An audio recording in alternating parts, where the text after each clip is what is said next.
What is up, guys? Shinchi42 here. In today's video of Rise of Kingdoms, we're going to talk about Genghis Khan. So in this video, we're going to talk about Genghis Khan's skills, talents, and commander pairing. So if you guys have not subscribed to this channel, and if you guys want to see more Rise of Kingdoms content, don't forget to subscribe to this channel and turn the notifications on. I will see you in the video.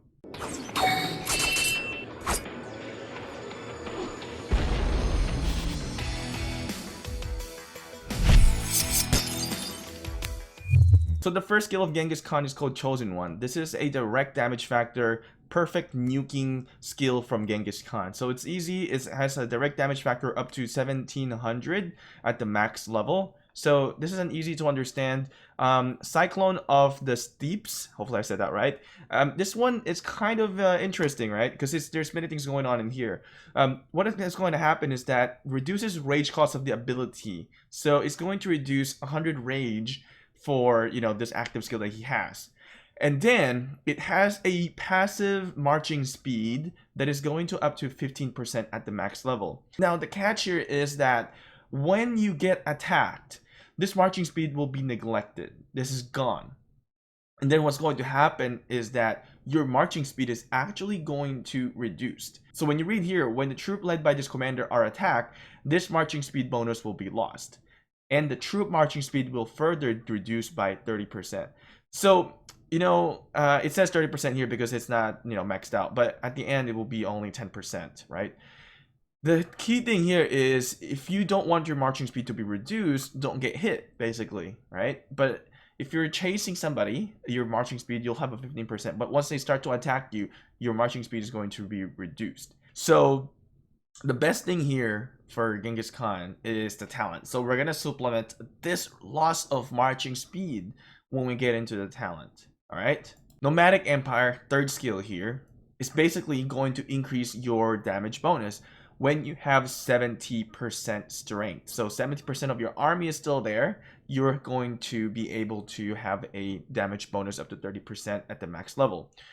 Now, the key thing here is you can either maximize this by just in and out coming, you know, you don't have to reduce your troops, right, by this skill. You can come out of the flag and then hit and come back in, come out, come back in, or come in out of the city.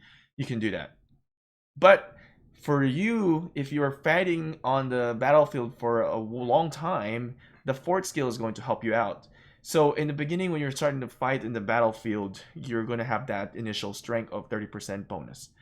Now, when we get into the fourth skill here called Military Lifestyle, what's going to happen here is that when the army of this commander, right, only contains keyword cavalry, and it has been reduced to 50% strength. So halfway there, your skill damage is going to increase by up to 30%, and also going to grant you additional 25 rage when attacked at the max level of this skill. So which is a benefit. So if you're going against Genghis Khan, possibly a best choice is not to swarm that Genghis Khan, right? Because he's going to have a lot of rage. But you can also debate that if you start swarming Genghis Khan, you can eliminate him faster. So this is going to be all depend on you. If Genghis Khan is attacking a tank, let's say it's attacking, you know, Richard, perhaps you can swarm it and eliminate it quicker, so that, you know, he can't really, you know, deal and inflict a lot more damages in the long term into the battlefield. So the longer you hit Genghis Khan, so let's say there is a rally instead. Let's take a look into this. Right, there is a full cavalry rally led by Genghis Khan. Do you want to swarm it? I highly suggest don't swarm it. So that's a situation where you're not going to swarm that. Because when the rally is hitting your flag and then you're swarming Genghis Khan, it's going to increase more damage. Especially, right, you're going to look at this. You can swarm Genghis Khan on the first 50% strength. But once he gets into that last 50% strength, you'd want to back off and don't swarm him anymore. Because he's going to restore that rage so quickly and is going to inflict you a lot of damages because of this active skill is quite high. Even at the reduced troops, it's still a massive damage factor. Now, the expertise skill for Genghis Khan is basically it's going to grant 30% chance that the Chosen One skill can be used again instantly. So instantly is the key word here. Then 30% chance, and basically it's going to hit this again. It's going to hit you another 1700 damage factor. And that's not even that yet. Once you get into the talent, it's going to buff that as well with the skill, skill bonus. So we're going to talk about the talent tree for Genghis Khan, and I'm going to show you an image as well where I have a complete setup for his talent tree. So remember we talked about Genghis Khan reducing its own marching speed. We're going to supplement that by adding the marching speed here, like this one, and also this one here. And don't forget about this one as well. Normal troop attack have 10% chance to increase marching speed by 5% for the next 2 seconds. So we need that for marching speed with Genghis Khan. So if you're playing a cavalry, you want to have to maximize marching speed bonus, right? So we're adding this Undying Fury as well because we want to increase the rage restoration for Genghis Khan so he can cast that active skill more frequently. And we're not going to Feral Nature, we're not going to Rallying Cry. There's really no benefit the way I see it, in my point of view. You guys may disagree, let me know in the comments. So here's the talent tree that I'm talking about, and you can either decide on getting into the cavalry first and then, get that moving speed. So it really depends on what your approach is going to be. I don't want to tell you guys where you guys should go in the beginning, like, if you need to go to Rejuvenate right away, because I want you guys to have this luxury of deciding on which talents you guys should invest on first. So every single person will have a different approach, and I don't want to take that away from you guys. So let's go ahead and talk about the commander pairing here, guys. In the epic commanders, let's start with that. There is going to be 3 commanders you can use: Pelagius, Baybars, or Belisarius.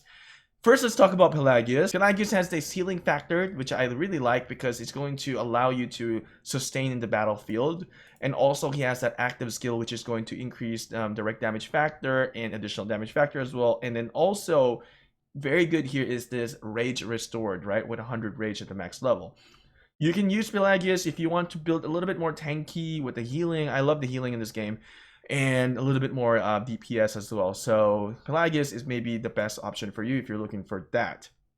If you're looking to slow down an enemy, you may want to use Baybars because of his marching speed reduction.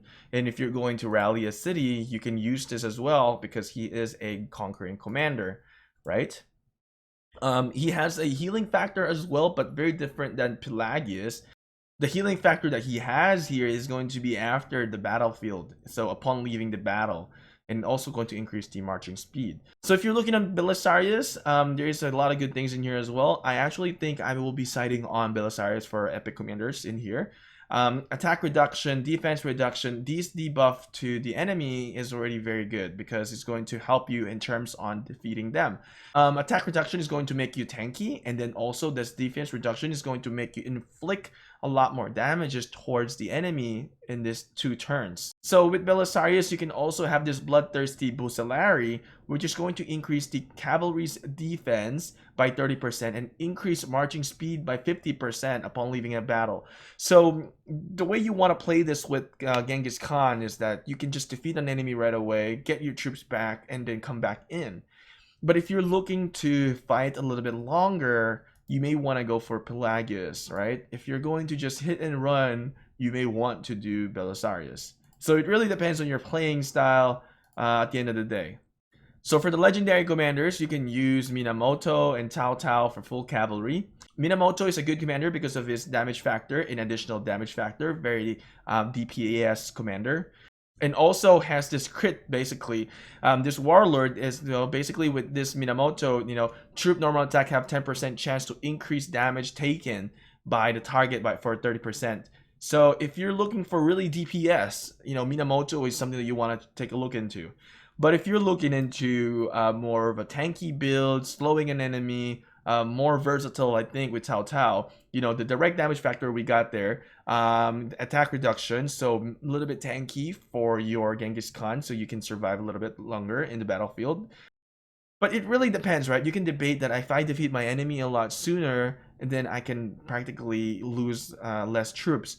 But you can also debate that if you're using Cao Cao, you're reducing the enemy's attack, and then in terms, you're actually defeating them a lot faster. So it really depends on your approach.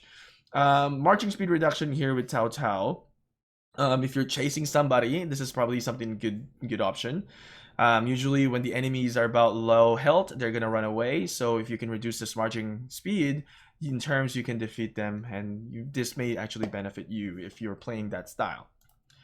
With Tao Tao as well, he has this healing factor in rage restoration. So if you want to increase your rage restoration, you may want to use Tao Tao so that you can cast the active skill for both Tao Tao and Genghis Khan. And the healing factor up to 1,000 factor here is really good because when you're looking into Genghis Khan, when you're going down to like 50%, strength, and you want to maintain that, level, you want to keep healing with Tao Tao, and you're going to basically inflict a lot more damages to the enemy. Hypothetically, you're setting up a rally and then you start getting swarmed. That healing factor is going to be a crucial thing for you if you're doing a Genghis Khan Tao Tao. So for the legendary commander, I would actually say that Minamoto is probably the best one to pair up for Genghis Khan when you're doing a rally, because there's really no loss here with the skills. Except for, they're gonna lose this the barbarians, yeah, because they're not defeating barbarians. But for Tao Tao, you're actually losing the marching speed here. You're not inflicting anything if you're setting up a rally and attacking a flag. This marching speed reduction is basically negligible. So Minamoto probably is the best option, but it really depends on who, which commander you have.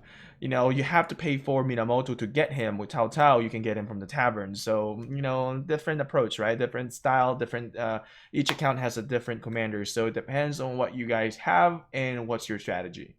So basically, there's a lot of different approaches here, and maybe you guys have other approaches that you guys know that you guys want to share to us. Let me know in the comment section below. And anyway, there it is, guys.